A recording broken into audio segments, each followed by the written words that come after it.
paz. Como é que vocês estão? Tem duas pessoas bem, amém? Como é que vocês estão? Tá bom, vou acreditar então. Glória a Deus. Deus é bom. Quanto é que está o jogo do Rio Verde aí? Alguém sabe? 1-1? Ah, meu Deus do céu. O outro falando de Flamengo. Mas amém, gente. Nós estamos com um projeto de discipulado. Quem estava aqui semana passada? Deixa eu ver. Amém. Nós começamos um projeto de discipulado. Se você não estava, eu quero te encorajar. Próximo sábado esteja aqui presente. Nós fazemos uma reunião. Não é um culto, né? Na verdade, assim, a gente tem a mania de chamar isso aqui de culto, né? E de fato é um culto, mas tudo que nós fazemos para o Senhor é um culto, né? A nossa vida é um culto ao Senhor. Mas nós estamos fazendo uma reunião um pouco mais intimista, algo mais tranquilo, uma palavra compartilhada, que tem sido bem edificante. E quem se lembra aí do que a gente falou semana passada aí? Deixa eu ver quem que estava presente. Quem que se lembra do que a gente falou? Algum insight, alguma coisa, alguma palavra que vocês se lembram?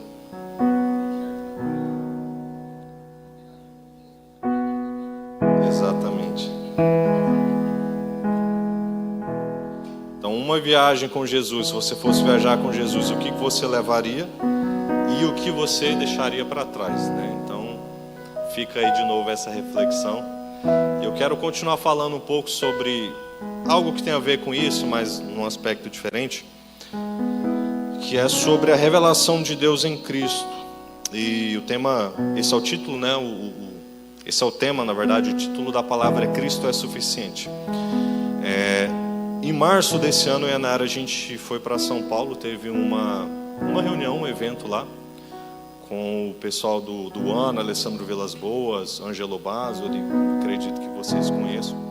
Se não conhecem, é de se preocupar, né? Pô, vocês vão conhecer Alessandro Vilas Boas, Ângelo Baso, Carol Baso. Quem mais? Estava lá, Arlindo, um pastor muito... Não era lindo, mas era a palavra dele muito boa mesmo. E lá eles falaram sobre o aspecto cruciforme da igreja, né? E às vezes eu sei que, poxa, para jovem, né? O que isso tem a ver? Mas foi algo muito edificante. E uma das coisas que a gente viveu lá, é claro que, poxa, já sabia, legal, mas uma das coisas que foi interessante a gente presenciar naquele lugar, além de ser uma reunião muito palpável, assim, a presença de Deus, às vezes é claro, né? Tem gente famosa, então é natural a gente se doar mais, se entregar mais, né?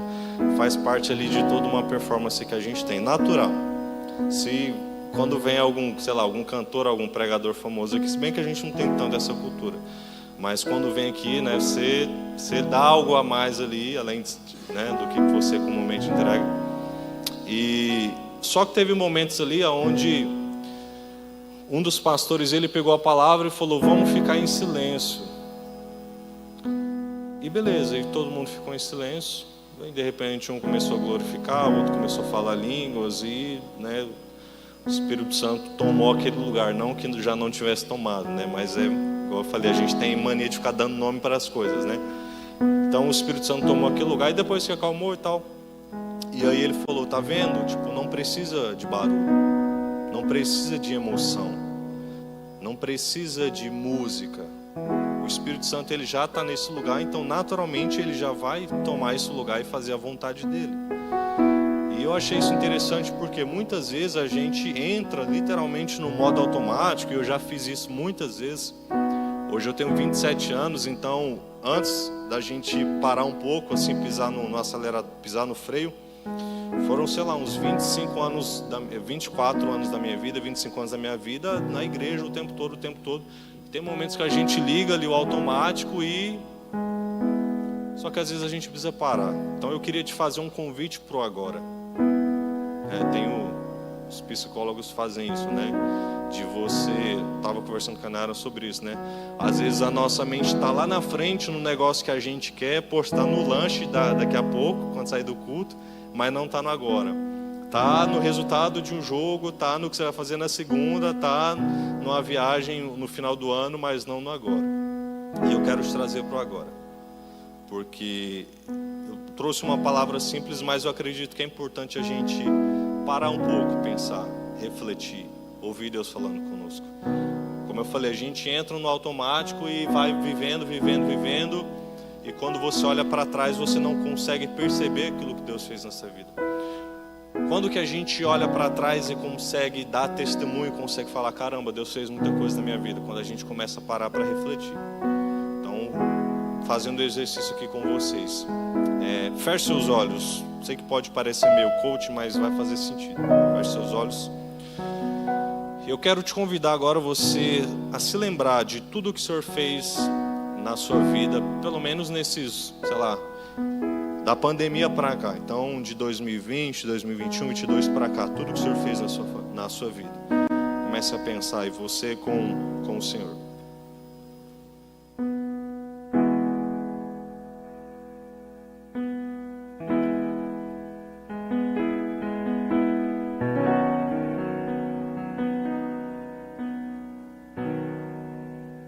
Amém. Então, eu posso compartilhar com vocês algo, e talvez para você foi a mesma coisa. Se eu parar para pensar rapidamente, eu vejo que o Senhor me entregou um casamento, uma família, e falando de coisas, uma faculdade, 2 faculdades, um CETEBAN, uma faculdade de marketing, um carro, um imóvel e muitas outras tantas bênçãos. Mas isso não é o mais importante. Talvez Deus fez isso na sua vida. Hoje você está formado, hoje você engordou, Engordou? Não, mas não era para você não. É porque eu sempre falo, quando eu cheguei na igreja eu pesava 66, molhado. E aí Deus, fez a obra na minha vida. Fez tanta obra que depois eu precisei correr atrás do prejuízo, Mas enfim. Tá, então Deus fez muita coisa, certo? Amém? Quantos podem testificar que Deus fez algo na sua vida? Glória a Deus. Mas tem algo que é primordial nisso tudo, que é a suficiência do Senhor nas nossas vidas, de Cristo nas nossas vidas. Cristo, Ele precisa ser suficiente nas nossas vidas. Então, quando você olha para a sua vida e você vê bens materiais, você vê conquista, você vê relacionamento, somando todas essas coisas, precisa apontar para uma única coisa, que é Cristo é suficiente. E eu quero ler um texto com você, está lá em Hebreus capítulo 1, versículo 1 ao 3. Nós vamos falar sobre esse tema, a revelação de Deus em Cristo, e o título Cristo, Ele é suficiente. Hebreus 1. No passado, Deus falou muitas vezes e de várias maneiras aos nossos antepassados por meio dos profetas. Versículo 2. Mas nesses últimos dias, nos falou por meio do Filho, a quem constitui o herdeiro de todas as coisas e por meio de quem fez o universo. 3. O Filho é o resplendor da glória de Deus, a expressão exata do seu ser, e sustenta todas as coisas por sua palavra poderosa. Depois de ter realizado a purificação dos pecados, Ele se assentou à direita da majestade nas alturas. Amém, até aqui. Só volta um versículo, por favor, no 2. Volta lá no 2. Mas nesses últimos dias, repete assim comigo, últimos dias. Quantos concordam que nós estamos nos últimos dias? Amém. Então, desde que quando Jesus, Ele morre, Ele ressuscita, Ele é assunto aos céus, a partir daquele momento já se torna últimos dias. Então a igreja primitiva, os apóstolos ali, Pedro, Tiago, João, todos eles já começavam a viver os últimos dias. Quando Paulo vem, ele escreve a carta de Tessalonicenses, ele vai citar os últimos dias. Poxa, mas não é o último dia porque já se passaram 2000 anos, certo? Mas são os últimos dias. E olha só o que o autor dos Hebreus ele escreve. Ele diz que no princípio Deus falava através dos profetas. Volta no versículo 1. Havendo Deus falado de muitas vezes, de muitas maneiras aos pais, aos profetas, Ele falou nesses últimos dias pelo Filho. Certo, ponto. Não é novidade para nenhum de nós que nós estamos na maior era, na maior geração que tem acesso à informação da história. Literalmente, hoje a gente tem acesso a qualquer coisa. Eu lembro que um tempo atrás, se for pegar aí, sei lá, uns quase 10 anos atrás, eu conheci algo chamado marketing digital. E aí você fala, pô, né, vender curso. Não. Mas 10 anos atrás, isso, tipo assim, era literalmente mato, né? Ninguém sabia de nada. Eu ficava vendo as lives lá do Érico Rocha e tal. Só que hoje todo mundo já conhece. E aí tinha algo que acontecia e que eu vi essa mudança acontecendo nesses dias de hoje, que é acesso à informação. Para te dar um pouco mais de contexto. 10 anos atrás, você lançava um curso. Você lançava um curso ali de como fazer brigadeiro. Você subia uma campanha, você lançava esse curso, você vendia milhões e milhões de reais. Aí você fazia um curso ali de, sei lá, como ganhar dinheiro vendendo pão de queijo. Você pegava um PDF e vendia aquilo e você transformava em milhões e milhões de reais. Agora deixa eu te fazer uma pergunta. Se eu pegar informações como essa hoje e tentar te vender, você vai comprar sim ou não? Vamos lá.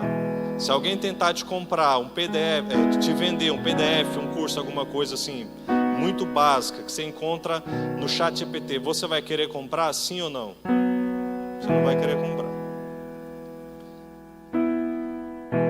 Porque o acesso à informação mudou. A forma como a gente consome as coisas mudaram. Hoje você consegue aprender basicamente qualquer coisa no YouTube, no ChatGPT, na internet. E aí a gente tem um monte de informação, em poucos segundos a gente liga e já começa a ouvir um podcast, uma pregação, a gente já começa a ouvir o culto que aconteceu. Hoje você congrega aqui, mas você consegue acessar cultos de outras igrejas, né? E alguns até se consideram, né, de membros de outras igrejas online, né? E existe até a igreja online hoje, você sabia disso? Existe a igreja online. E é muito forte, tem no Roblox, né? Existe até a igreja no Roblox. Então hoje o acesso à informação, as coisas mudaram. E em poucos segundos a gente consegue ter acesso a muita coisa. Então, comparado a isso, poxa, eu tenho tanto conhecimento sobre ciência, eu tenho tanto conhecimento sobre negócios, sobre como ganhar dinheiro, sobre como fazer X, sobre como fazer Y. E a gente tem também muita coisa, muito conhecimento, muita informação, muito acesso sobre as coisas de Deus. Só que, ao mesmo tempo que a gente nunca viu tanta informação sobre Deus, nós nunca vimos tantas pessoas viverem sem o conhecimento de Deus. Ao mesmo tempo que a gente tem acesso a tanta coisa, tanto conteúdo, hoje se você tiver dúvida sobre, eu estou com dúvida nesse texto, joga no ChatGPT lá, o que esse texto de Hebreus quer dizer? Você joga, ele já vai te dizer, E eu não quero ser saudosista de falar, antes você tinha que fazer isso, você tinha que andar de a pé até na biblioteca, pegar um livro, abrir e tal, pegar um comentário bíblico. Não, até porque os tempos mudaram. Não adianta a gente ficar, né, olhando para trás. Mas a pergunta que eu faço para vocês é: será que esse tanto de informação que a gente tem acesso, que a gente produz, que a gente consome, tem produzido em nós um verdadeiro conhecimento sobre quem Deus é? Será que isso tudo que a gente tem à disposição, será que se a gente ficar exposto a tudo isso, ainda assim nós vamos ter um pleno conhecimento sobre quem Deus é? E hoje a gente tem acesso a muita coisa, gente, muita coisa mesmo. Se você gosta de um cantor, de um pregador, você consegue ter acesso a ele no Instagram, você consegue mandar um direct para ele, você consegue gravar um vídeo, você consegue fazer tudo, você consegue acessar praticamente qualquer pessoa que você quiser. E aí, olhando para tudo isso, o que a gente começa a ver? Nós vemos uma juventude, uma igreja que conhece muita frase de efeito, né? Deus te chamou por cabeça e não por cauda. Você é a média das 5 pessoas com quem você. E aí a gente começa a decorar um monte de frase. Deus vai fazer, Jesus vai fazer, né? Igual o Luiz Felipe falou, Deus vai te dar o dobro, não que Ele não dê. Mas e se Ele não der? Você vai ficar chateado com Ele? E aí a gente começa a gravar um monte de frase, um monte de coisa, um monte de insight. A gente consome podcast, a gente lê Café com Deus Pai todo dia, a gente consome um monte de conteúdo, a gente até começa a caminhar para uma ideologia que começa a dizer, não, nós temos que viver o amor, nós temos que extinguir os ricos, nós temos que pegar tudo que a gente tem, dividir entre as pessoas. E aí você olha para aquilo, você é adolescente, você é jovem, você fala: uau, isso é o Evangelho, é isso que a igreja tinha que fazer. E aí a gente começa a entrar numa bolha, e todos nós vivemos numa bolha. Você querendo ou não, você vive numa bolha. O que você sabe, a pessoa que está do seu lado não sabe. Tipo assim, antes você falava: você conhece, pegar Ayrton Senna, todo mundo sabia. Você conhece Silvio Santos, todo mundo sabia. Aí hoje você fala: você conhece fulano de tal, a pessoa tem lá, sei lá, 500 milhões de seguidores no Instagram. Não conheço. Porque a informação está descentralizada. A gente vive em bolhas. E aí, a partir do momento que alguém não entre na minha bolha, não me incomode, tá tudo bem para mim. E aí a gente começa a entrar numa problemática, que é: a nossa geração está cercada por coisas que se parecem com Jesus. Então, as mensagens motivacionais dos palestrantes. Eu falo isso, gente, não adianta vocês me olhar com essa cara. Eu sei que você assiste toda semana, você bota lá, você vê um podcast, você lê um livro, faz parte. Eu faço isso, né? Os pastores fazem isso, né? Tem acesso à informação, faz parte, não tem problema. Esse não é o problema. Eu quero que você caminhe comigo aqui para a gente identificar qual que é o problema. Então a gente está cheio de mensagens motivacionais que usa versículo, treinamentos de alta performance. Não, esses dias, esse negócio de alta performance, né? Esses dias, não sei se lá na sua casa você está sofrendo com muriçoca, mosquito, pernilongo, não sei como é que se chama, mas lá em casa está terrível. A gente está vivendo com aquele raid, que aquele negócio você bota na tomada e sai do quarto, vai para a sala, bota o negócio lá, sai da sala, vai para o escritório, bota o trem lá, porque está terrível. E toda vez a gente fica lá: tem que comprar uma raquete, para matar os mosquitos, e esquece. Aí eu joguei lá no Mercado Livre, raquete de matar mosquito e tal. Aí eu vi lá uma raquete, acho que estava R$8,99, pá, eu botei na raquete lá. Quando eu passei pro lado, estava assim: raquete de alta performance, mata mosquito e tal, não sei o que. Eu falei: ah, beleza, né? Então acho que essa aqui mesmo que eu vou comprar. Mas a gente está rodeado de coisas de alta performance, aonde você vai para lá e é o Evangelho misturado com uma alta performance, com palestra, com motivação. Você segue um influenciador e o cara está falando: graças a Deus, mais um dia nós estamos aqui. O outro story é o cara bebendo vodka, cheirando, tipo assim, fala: pô, mas... Você olha para alguém que você segue na igreja, às vezes você pode ser essa pessoa. Você posta ali o café com Deus Pai, você posta ali no sábado à noite uma foto de uma cerveja, e no domingo de manhã um café com Deus Pai, ou na igreja com a mãozinha fechada. Aí a nossa vida começa a ficar misturada ali, tipo, é uma bebida mais Cristo, é algo mais Cristo, é um vício mais Cristo, é um motivacional mais Cristo. Aí você começa a ouvir uma música tão bonita, você olha a letra, você chora e fala: nossa, isso aqui parece um hino. Aí você vai ver, tá MC, sei lá das contas. Aí as músicas emocionam, você fala: nossa, vou falar pro Ezequiel e a Brenda cantar essa música aqui na igreja.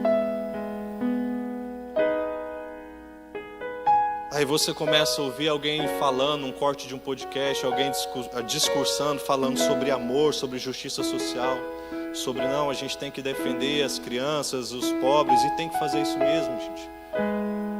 Mas esse discurso começa a ficar atrelado a uma ideologia partidária, e aí você começa a falar: nossa, é isso aqui que eu quero, é isso aqui que a igreja não fala, é isso aqui que a igreja não faz. Ou então você começa a achar que vir na igreja, ouvir a palavra, uma palavra como a gente ouve aqui na nossa igreja, já não está te preenchendo mais. Você precisa de uma profecia. Você precisa de alguém revelando o seu futuro. Você precisa sentir um arrepio. Você precisa ouvir alguém falando seu CPF. E daqui a pouco a gente começa a entrar em vários ambientes que se parecem cristãos.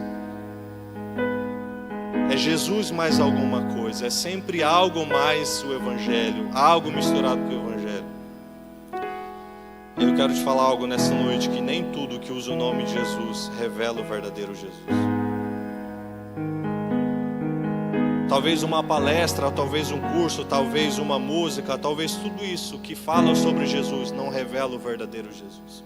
E talvez isso até revele o verdadeiro Jesus, mas se a gente não gastar tempo nisso, se a gente não buscar esse relacionamento com Ele, não vai adiantar nada. A gente só vai viver numa superficialidade. Então a gente está no momento, você está no momento, eu estou no momento, onde a vida cristã, pura e simples, ela não é mais suficiente. A fé em ouvir a palavra de Deus, a fé que vem pelo ouvir e ouvir a palavra de Deus, não é mais suficiente. Porque eu preciso de Jesus mais alguma coisa. Agora, quando eu saio e estou diante dos meus amigos, da minha família, da sociedade, eu preciso de Jesus, mas eu preciso também da aprovação das pessoas. Eu preciso que elas aprovem a minha faculdade, que elas aprovem o meu trabalho, que elas aprovem o quanto eu estou crescendo na vida. Agora eu preciso de Jesus, mas não só de Jesus, não da pregação do Evangelho. Eu preciso de Jesus e da hipergraça. Eu preciso de alguém dizendo para mim que eu posso fazer o que eu quiser, que eu posso cair no pecado, que eu posso me lambuzar no pecado, que eu posso sentar no colo do capeta que está tudo bem, e eu fui escolhido, eu vou ser salvo e está tudo certo. Jesus pagou o preço, amém, glória a Deus.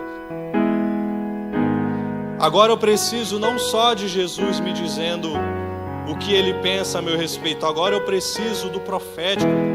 Eu preciso me mover no profético, eu preciso me mover na profecia. E aí eu te pergunto, tá, o que é profético?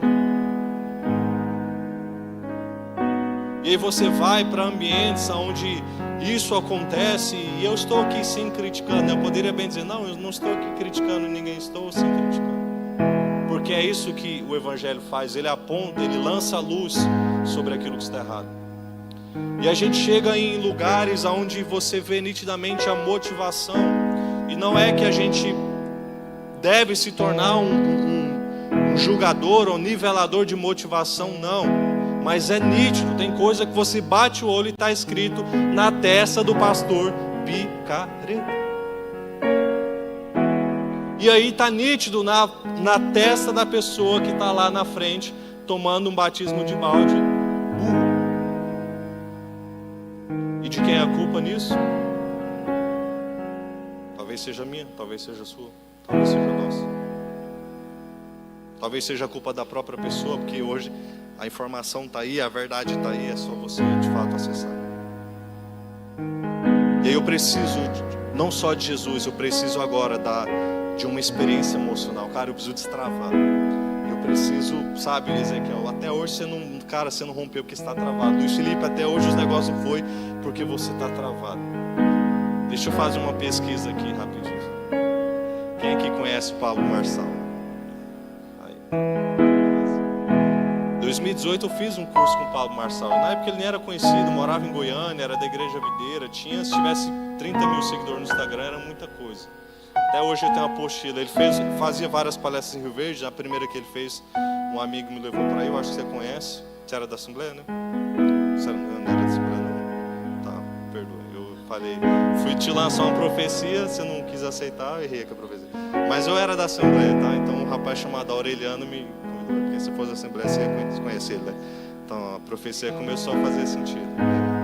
O Aureliano me convidou e tal, a gente foi. E aí eu quebrado, cara, trabalhava na Flávia sem um centavo furado no bolso. E aí ouvi a palestra e no final ele falou, né, porque hoje é assim, gente, se você for numa palestra gratuita, quando você chegar lá vão te vender alguma coisa no final, você pode ficar tranquilo. Não, mas eu comprei um curso, uma imersão que vai ser presencial. Pode ficar tranquilo que lá eles vão te vender alguma coisa também, então tá tudo certo. Não, mas eu vou no Febracis, então pronto, aí você vai ficar 3 dias até de madrugada. No final você vai comprar mais outra imersão, enfim. E aí eu fiz, né, eu fui lá e tal, e ele falou do treinamento dele, método IP, que isso, que eu destravar a minha vida, que a pessoa que era pobre ia ficar rico, que aquela que não tinha casamento ia arrumar casamento e tal, que não sei o que ia prosperar, que ia ter carro, isso, aquilo. E eu na época jovem, tinha 19 anos ali, 18, 19 anos, jovem, quebrado, liso, sem namorada, sem nada. Eu falei, pronto, é minha chance, é minha hora, eu vou lá. O que mudou na minha vida? eu arrumei um boleto e uma dívida de pelo menos uns 6 meses pagando R$3.000 por mês. Isso que eu arrumei para minha vida. E eu dei esse exemplo bobo, básico, só para te dizer que às vezes você coloca a sua esperança, assim como eu coloquei, gente. Eu já coloquei muito a esperança em outras pessoas, achando que uma experiência emocional era o que eu precisava. E não era isso que eu precisava. Eu precisava de momentos de intimidade, eu indo para o meu quarto, colocando o meu joelho no chão, literalmente a minha boca no chão do quarto, literalmente passando horas lendo a Bíblia sem entender nada, ficando ali gastando tempo com Jesus para Ele me dizer quem eu era e o que Ele queria fazer na minha vida. Não era uma experiência emocional que eu precisava. E hoje a gente olha e Jesus, Ele não é mais suficiente. Agora eu preciso de Jesus mais o evento do ano. O que é o evento do ano? É o Descende, é o Fornalha, é sei lá o que, é o Overmission. O que é agora, gente? Não, é o fulano de tal, é o Legendários, é a Legendárias, é tal coisa. Tá, e o que mais? O que mais que a gente vai arrumar? O que mais que a gente vai arrumar para ocupar lugar no nosso coração? Me diz. Porque Jesus não é mais suficiente. E agora, na verdade não é mais o evento, agora é o movimento, fulano de tal, agora é o movimento.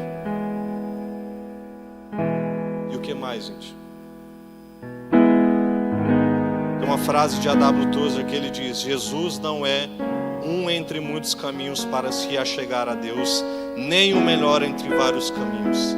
Ele é o único caminho. Não adianta a gente ficar buscando a resposta que a gente quer, que a gente precisa. Não adianta a gente ficar correndo atrás do vento, porque não vai nos levar a lugar nenhum. A única coisa que a gente precisa fazer é olhar para esse caminho e andar por esse caminho. A Bíblia é muito clara quando diz: eis o caminho, andai por ele. Cristo é suficiente. Repete comigo assim: Cristo é suficiente. É só Ele e nada mais. Agora eu quero entrar com vocês aqui, já caminhando um pouco mais. Volta lá em Hebreus 1. Nós vamos entender agora como, se Cristo é suficiente, como que a gente pode entender e viver essa verdade. Vocês estão comigo, amém?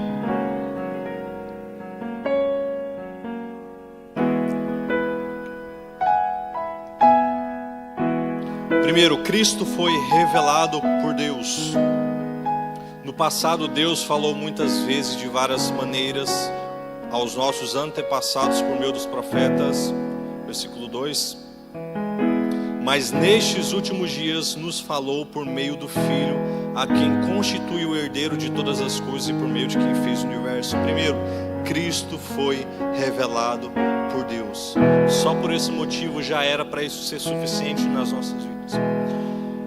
Mas se você se lembrar, se a gente for olhar para o Antigo Testamento, nós vamos ver que de fato Deus, ele falou muitas vezes de muitas maneiras. Deus falou pelos profetas, Deus usou animais para falar, Deus falou através de juízes. Deus sempre encontrava maneiras, sejam visões, sejam símbolos, sejam sacrifícios, seja festa, seja tudo, para que ele pudesse falar com o seu povo, para que ele pudesse se revelar para o seu povo. E essa revelação que Deus faz, ele não faz de uma maneira completa. Já parou para pensar nisso? Que Deus, ele podia muito bem, poxa, caiu o ser humano, caiu, então vem Jesus, já morre, já ressuscita, já leva todo mundo para o céu, amém. Não podia fazer isso, sim ou não? Seria bom, sim ou não? Vamos lá, gente, vocês estão dormindo? Seria bom, sim ou não? Por que ele não fez isso? Porque essa revelação é progressiva. Cada vez que Deus fala, ele revela algo sobre ele. Cada vez que Deus revelava algo sobre ele, ele apontava para algo maior que viria. Quem estava aqui no Seva, quem participou do Seva, nesses módulos passados, nós falamos sobre teologia bíblica, sobre como Deus se revela através da história. E você vê que lá em Adão, quando Deus aparece para ele, Gênesis 3,15, Deus já fala para eles que a partir dali iria vir um da semente da mulher, iria pisar na cabeça da descendência da serpente. Ele estava revelando algo a mais e ele já estava apontando para algo que viria. E aí nós vemos ali nas alianças, Deus faz uma aliança com Noé. Nós vemos Deus fazendo uma aliança com Abraão. Nós olhamos para Abraão e vemos que todas as famílias seriam benditas e que a descendência de Abraão seria bendita. A gente olha para isso e fala, glória a Deus, eu fui chamado, eu faço parte da família de Abraão, sim. Mas essa descendência quem era? Cristo. Então todas as vezes que Deus fala, Ele, além de revelar algo maior sobre Ele, Ele aponta para algo maior que viria. E aí nós temos algo chamado plenitude dos tempos, Gálatas 4:4. Paulo ele vai dizer que na plenitude dos tempos nasceu Jesus, filho de mulher. Jesus foi enviado, Jesus nasceu. O que é plenitude dos tempos? É o momento exato onde a história, o mundo, tudo estava preparado para que Jesus viesse. Por que Jesus veio quando Ele veio? Porque o mundo estava preparado, o mundo estava unificado, a língua estava unificada, as nações precisavam e clamavam por isso. E aí nós começamos a olhar para tudo isso, tudo bem, Cristo Ele é suficiente, Ele foi revelado, Deus fala através dos profetas. Por que eu estou falando tudo isso, gente? Porque se nós queremos conhecer a Ele, se nós queremos ter intimidade com Ele, assim como Ele diz lá em João 14, quem vê ao Pai, vê a mim. Quem vê a mim, vê ao Pai. E aí muitas vezes nós estamos numa fase de vida onde tudo é baseado no sentimento. Se eu quero algo, eu preciso sentir. Eu sou assim, gente, eu sou extremamente sanguíneo. Então meio que as minhas decisões são baseadas naquilo que eu estou sentindo. Só que isso é um erro, porque a nossa compreensão de Deus, o nosso conhecimento sobre Deus não deve partir de experiências pessoais, ou de moda, ou de tendência, ou de ideologia. O nosso conhecimento e compreensão sobre Deus deve estar no lugar onde Deus revelou plenamente que Ele é, e esse lugar se chama Cristo. É nesse lugar que nós devemos estar. Por que a gente fala tanto? Por que o pastor Marcondes fala tanto? Por que o pastor Antônio fala tanto sobre oração, sobre gastar tempo com Deus? É porque entenda uma coisa, hoje você está aqui, amanhã eu não sei se você vai estar aqui, amanhã eu não sei se eu vou estar aqui. E muitas vezes eu olho para a minha vida hoje e eu vejo que eu estou aqui por coisas que eu construí lá atrás, quando eu tinha a sua idade, às vezes 13, 14, 15, 18 anos. E a pergunta que eu te faço é, aonde você tem construído o seu conhecimento sobre Deus? Aonde você tem gastado o seu tempo sobre Deus? Aonde você tem colocado a sua expectativa? Porque é muito fácil, gente. Hoje nós estamos em campanha política, em época política. Daqui a pouco você descobre uma ideologia, seja de direita, seja de esquerda, e aí você aponta o dedo e fala, nossa, isso é o Evangelho. Poxa, defender a família, ser conservador, ser em prol do casamento, ser contra aborto, ir para a igreja, isso cara, isso aqui é o Evangelho.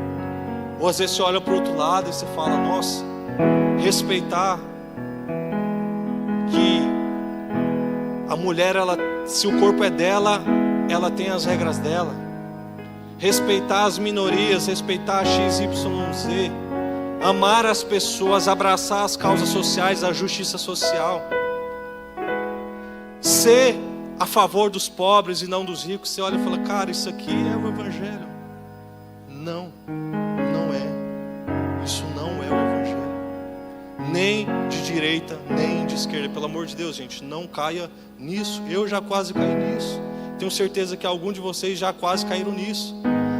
E a gente está numa fase onde a gente facilmente cai nisso, porque nós somos especialistas em títulos, headlines, naquela informação que vem na primeira imagem do carrossel, no título da matéria, mas a gente não sabe nada do conteúdo das coisas. Pode ver, você lê fulano de tal matou fulano, aí você já sai falando, você nem olha o contexto. Ou você viu que o fulano matou o cara lá? Nós somos especialistas em ler o título. e nós somos totalmente vazios de conteúdo. Avançando, vamos para João capítulo 17, versículo 4.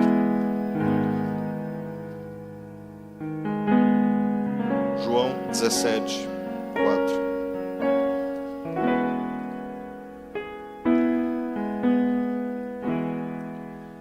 Segundo Cristo, Ele realizou sua obra. João 17, 4. Eu te glorifiquei na terra, completando a obra que me deste para fazer. Qual que é a obra de Cristo? Primeiro, Ele se fez homem, Ele encarnou. João 1,14 vai dizer: o verbo se fez carne e habitou entre nós. Quando Deus Ele encarna, gente, Ele entra na história humana, Ele passa a fazer parte do nosso cotidiano, Ele assume a nossa humanidade sem deixar de ser Deus. Você já parou para pensar nisso? Às vezes é muito clichê, né? A gente falar Deus encarnou, Deus veio, Deus esteve entre nós, mas para pensar. Vamos fazer um exercício do agora. Volta para o agora. A cabeça foi lá para o lanche de novo depois do culto. Volta para o agora. Me fala aí uma dificuldade que você enfrenta como ser humano, ou que alguém que é ser humano enfrenta. Pode ser da mais básica, por exemplo, quando é bebê lá, caga, né, na fralda inteira e suja tudo ali. Fala uma dificuldade. Não, falo dificuldade física, de ser humano. Você vai, fome, isso. Sede, o que mais? Chulé, sono, cansaço. Ainda bem que ninguém sofre aqui, né? Só essa galera que passa dificuldade. Estresse. Não, eu citei um negócio do bebê, vocês viram, falaram, nossa, credo e tal, mas é verdade, Jesus um bebezinho, Maria limpando ali as fezes de Jesus, bebê, e ele teve, o Deus, o próprio Deus que criou todas as coisas, o Filho, veio e teve que submeter, entrar no corpo de um nenenzinho, de um feto, se desenvolver, crescer e passar por tudo isso. Além das dificuldades, é claro que, Ana, isso que você falou, eu acho que se aplica muito a gente, né? Dificuldade de amar ao próximo. Mas no caso de Jesus isso não se aplicava. Mas as dificuldades que a gente tem como ser humano, falta de dinheiro, ele teve. Não tem uma casa, irmão, está com 40 nas costas, não tem a casa. Jesus não tinha uma casa também. E não que seja motivação para você continuar assim, pelo amor de Deus. Vá trabalhar, vá estudar, vai conquistar a sua casa própria. Amém? Glória a Deus. Porque às vezes a gente demoniza, né? Alguém tem uma casa, comprar o carro, enfim.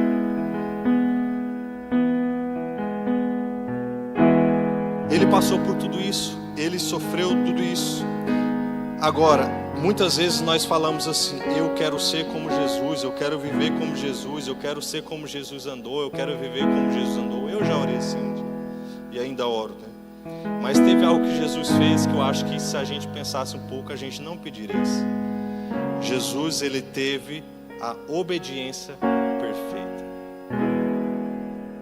Para completar, para realizar a sua obra, ele precisou ser obediente. E quando Deus fala para você, não faz isso, o que você faz?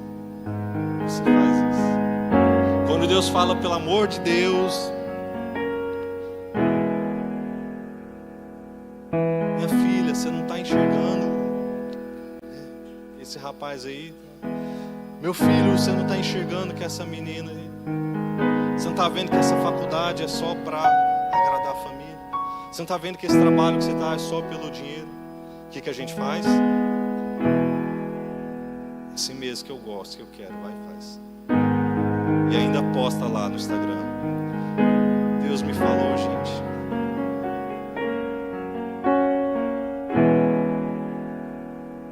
Para Cristo realizar a sua obra, ele precisou ser obediente e obediente até o fim. Então, continue orando por isso, continue pedindo: eu quero ser igual a Jesus, eu quero ser como o Senhor. Mas lembre-se de que você precisa ser obediente. E tem algo sobre obediência que a gente precisa pensar um pouco, porque quando nós olhamos para Adão, o primeiro ser humano criado, ele falhou. Mas aonde Adão falhou, Cristo venceu. Tem até uma frase de efeito, né? Adão foi tentado num jardim onde tinha muita comida, tinha muitas delícias. O que ele fez? Caiu. Jesus foi tentado no deserto, com fome e com sede, e ele venceu. O povo de Israel, gente, foi infiel. Pensa num povo infiel, o povo que viu Deus fazendo tudo literalmente acontecer. Vocês estão com fome, então toma maná. Vocês querem carne, então toma. Vocês querem água, então toma. Vocês estão com frio, então toma uma coluna de fogo. Vocês estão com calor, então toma uma nuvem. Deus fez tudo para aquele povo. O que o povo faz? É infiel. Aonde o povo foi infiel, ele permaneceu fiel.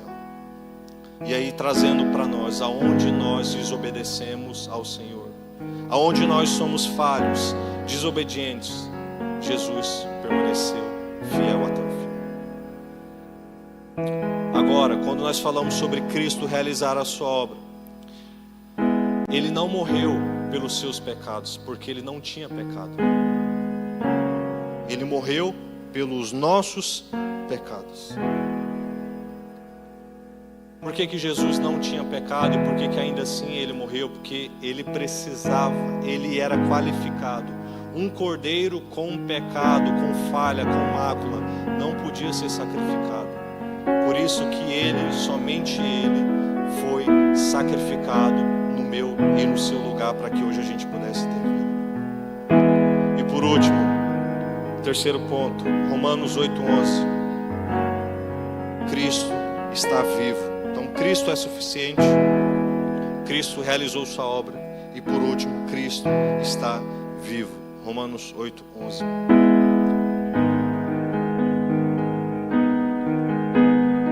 Agora, se o Espírito daquele que ressuscitou Jesus dos mortos habita em vocês, aquele que ressuscitou Cristo dentre os mortos também dará vida ao corpo mortal de vocês, por causa do Espírito dele que habita em vocês.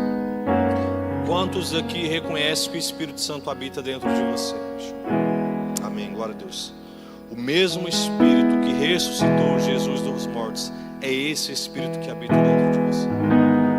Então, gente, dizer que Cristo é suficiente, que Ele realizou sua obra e principalmente que Ele está vivo, nos deve tirar de uma condição, de uma situação de inatividade, de passividade. Por quê? Porque se Ele morreu por nós, Ele ressuscitou e Ele está vivo, quer dizer que tudo aquilo que Ele passou não acabou, pelo contrário, só começou, só é o início de todas as coisas. A cruz, quando nós olhamos para a cruz, muita gente acha que é o fim. Não é o fim, é o início. Muitas vezes a gente pensa, e talvez você já participou disso, num retiro de alguma coisa onde tem uma cruz, você vai lá, deixa, né, o seu pecado no papelzinho e queima ali e tal, diante da cruz. Você fala, pronto, acabou o meu pecado, acabou tudo que eu fazia de errado. Agora, não, meu filho, é só o início, é só o começo, é só o primeiro passo que você vai dar. Só que qual que é a boa notícia disso? Agora que Ele está vivo, Ele nos vivifica através do seu Espírito. Nós acabamos de ler. Então nós não devemos mais nos preocupar, porque Ele nos dá vida. O mesmo Espírito que teve a capacidade de reverter uma situação sobrenatural dessa, que era trazer Jesus dos mortos, é o mesmo Espírito que habita dentro de nós. O nosso Jesus está vivo e Ele é suficiente. E aí, voltando um pouco lá sobre o início, agora Ele está vivo, Ele vai te livrar do evangelho da aprovação. O que é o evangelho da aprovação? Você vale aquilo que você tem e o que as pessoas pensam sobre você. Meu Deus do céu, quantas e quantas e quantas vezes a gente não olha para isso e a gente começa a internalizar essas coisas. Quantas vezes você passa a viver perto de pessoas que valem o que tem, e aí você começa a querer ter coisas sem poder, para que você possa ser aceita, ser aprovado por essas pessoas.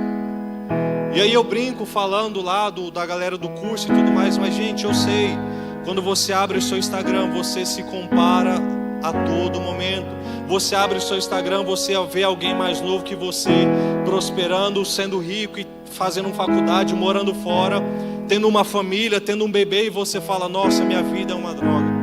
Você abre o seu Instagram, você vê, sei lá, alguém mais velho, alguém que você convivia, alguém do seu círculo, e você fala, nossa, minha vida é uma droga. Por quê?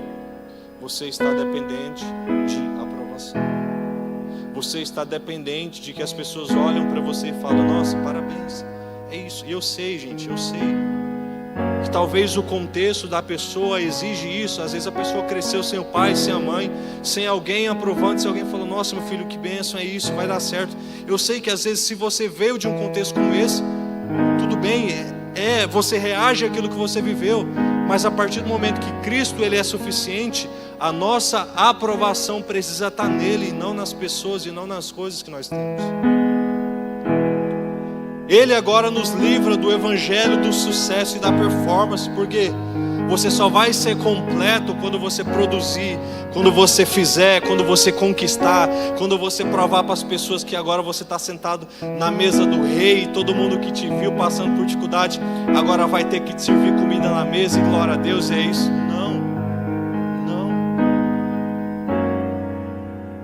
Tem músicas que falam isso, tá? Se você veio de um contexto pentecostal como eu, você vai se ligar.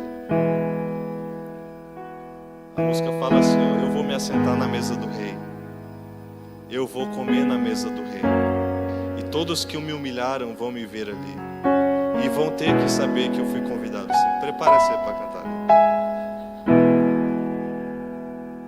Não, irmãos, não, esquece isso.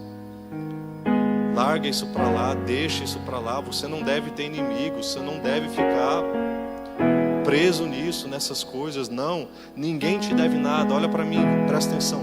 Ninguém te deve nada. Às vezes a gente fica nisso, né? Nossa, eu só vou quando eu formar, quando eu tiver faculdade de direito, quando eu formar em medicina, quando eu tiver o carro, quando eu fizer isso, quando eu fizer aquilo. Não. E aí a gente vive só o que? No futuro. Quando eu crescer, quando já parou para pensar que desde cedo a gente é condicionado a isso? O que você quer ser quando crescer? Não, gente, a criança já é alguma coisa ali naquele momento que ela já é. Não é quando eu for ser. Quando eu crescer, o que eu quero ser? E aí o que a gente fala? Quero ser bombeiro. Ali o bombeirão, né? Forte aí. Realizou o sonho de muita criança ali, né? Queria ser bombeiro. E às vezes, só pegando o Garcês como exemplo, né? Pergunta para a criança: o que você quer ser quando crescer? Quero ser bombeiro. Ou seja, quando ela fala isso, o que ela está dizendo? Primeiramente, eu não sou alguma coisa. Eu não sou. Eu só vou ser a partir do momento que eu tiver uma profissão. E a gente vive e convive com isso achando que está tudo bem. Não, gente, não está tudo bem. Para pensar, volta para agora. Você já é alguém. Você já foi feito por alguém. Você já foi escolhido por Deus. Você já é amado. Você já é especial para Ele. Você não precisa se preocupar com o que as pessoas falam. Uma profissão, gente, não vai te preencher. Dinheiro não vai te preencher. Uma família não vai te preencher. Um filho que talvez seja o seu sonho não vai te preencher. Tudo isso só vai ocupar espaço. E aí vira naquela a ânsia de ter e o tédio de possuir. Eu quero tanto uma coisa, tive. Eu já não quero mais isso. É assim ou não é, gente?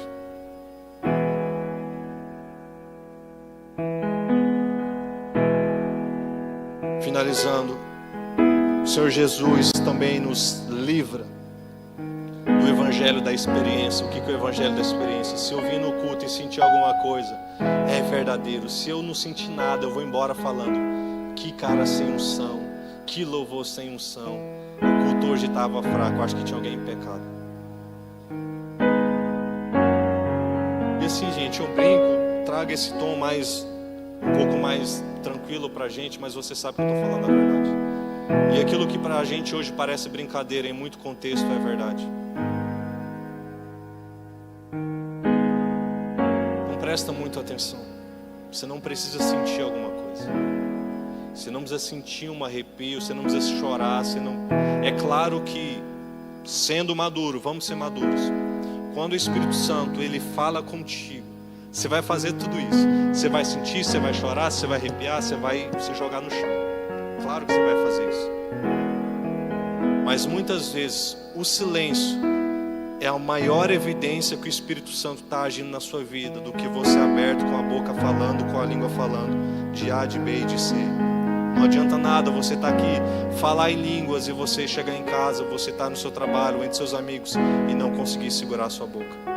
Não adianta nada. Muitas vezes o fruto, ele é mais importante do que um dom que a gente quer buscar. Mais vale ter frutos de arrependimentos do que um dom onde todo mundo olha e fala, uau, mas só quem convive contigo sabe quem de fato você é. Então vamos ser libertos essa noite desse evangelho de experiência. Vamos ser libertos de, eu não vou no culto hoje porque não é o pastor Antônio que vai pregar. Não, eu não vou em tal lugar porque não é fulano de tal que vai cantar. Não, gente, pelo amor de Deus. Não é isso. Se a gente parasse para refletir, quando você chegasse neste lugar e falasse, beleza, eu vou entregar o meu melhor. Independente se quem está cantando, se tem banda, se não tem, se está cheio, se está vazio, independente. Quando você vem com esse coração, seja para uma reunião de quarta-feira à tarde, culto da vitória, seja uma reunião, sei lá, na empresa, 3 pessoas ali, se você entrar com o seu coração disposto, você vai ver as coisas acontecendo. A questão é que, voltando, nós estamos colocando a nossa expectativa em coisas totalmente erradas. Não é isso, o foco não deve ser isso. Você não precisa sentir alguma coisa, você não precisa chorar, você não precisa saber do seu futuro, não. A única coisa que você precisa saber é que Cristo é suficiente na sua vida. Ele realizou a obra dele e Ele está vivo. O que mais você precisa além disso? Ele já habita dentro de você, Ele já está dentro de você. Feche seus olhos neste momento. Pode ser aí, pode ficar de pé. Com os olhos fechados, eu quero fazer uma oração com você.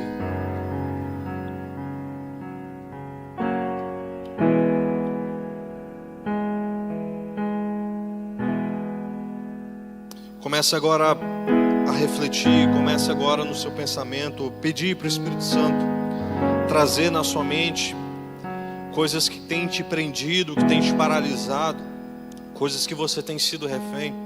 Talvez, se você já sabe, comece a pedir para o Espírito Santo, tira isso da minha mente, me liberta disso, me liberta da aprovação, me liberta de querer uma experiência, me liberta de querer viver coisas que não vão agregar na minha vida.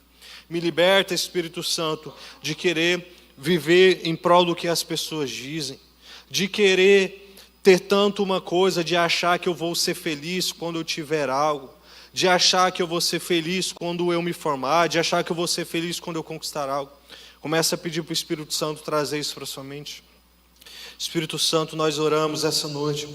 Nós sabemos, ó Deus, que muitas vezes nós vivemos no automático. Espírito Santo, nós sabemos que muitas vezes nós apenas repetimos palavras vazias, frases vazias que nós ouvimos várias vezes e nós só sabemos repetir.